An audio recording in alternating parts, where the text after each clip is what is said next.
Hello, I'm Laura. It's Friday, July 25th, 2025, and these are today's Heartlines. You may notice, if you've been watching my videos, that my hair is more curly than usual today. I decided to let it go on its natural way, as I often do when I'm out camping with my husband in our national parks, something we both love to do. So, it is the national parks that are on my heart today, not just in the United States, but around the world. Their beauty, their revelation of Earth history and human history is invaluable and a great heritage to all of us. So I'm going to share today some of what's been happening in our headlines regarding the national parks of the United States. The United States government has just passed a bill rescinding $267 million from the funding of national parks, cutting back on employment and the ability to care for them so that areas in our national parks will need to be closed. Plus, next year, there is an additional 38% being cut. And the policies coming out of our current administration actually are looking to remove signage and information from the national parks that they deem inappropriately disparaging to the direction the administration is taking.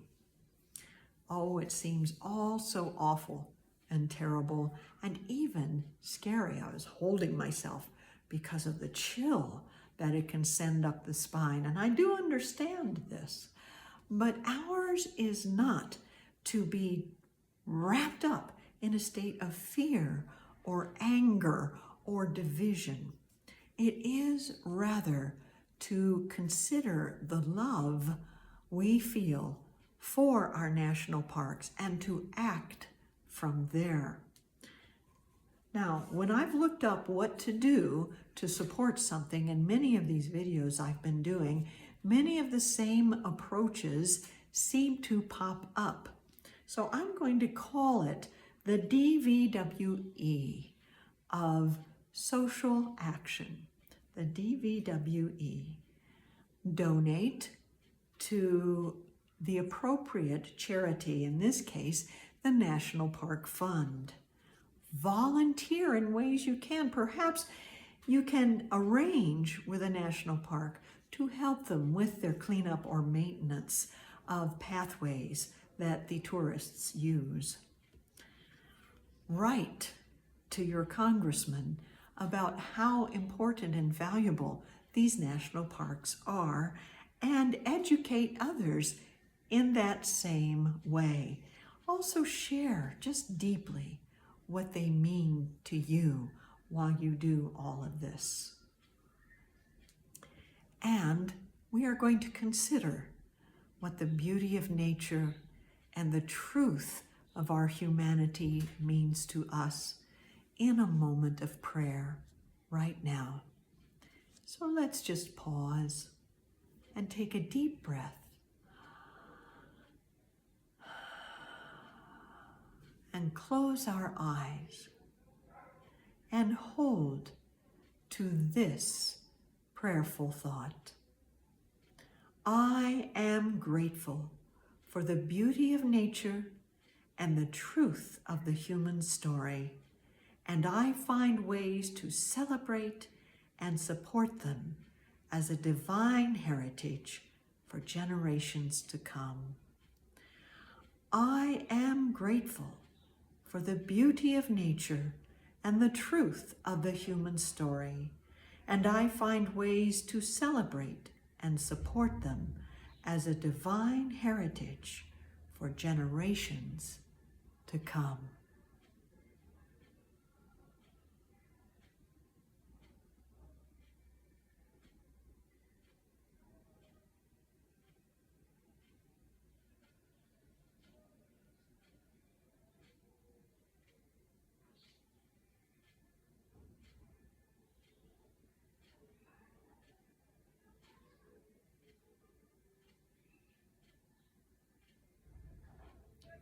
and so it is. In the wisdom book, Ecclesiastes, chapter 3, verse 11, we read, "He has made everything beautiful in its time. He has also set eternity in the human heart. Yet no one can fathom what God has done from beginning to end." In contemplating this, I can certainly share with you that standing at the foot of a great sequoia tree or on the precipice of Morro Rock overlooking the San Joaquin Valley gives me just a sense of eternity from beginning to end. And if we are to share this sense of eternity with those who follow after us, we can be called not by fear and anger and hatred, but by love, to do what we can, to do what our hearts lead us to do, no less and no more, and to create a world that is beautiful and filled with truth for all. Thank you for joining me today, and have a wonderful day.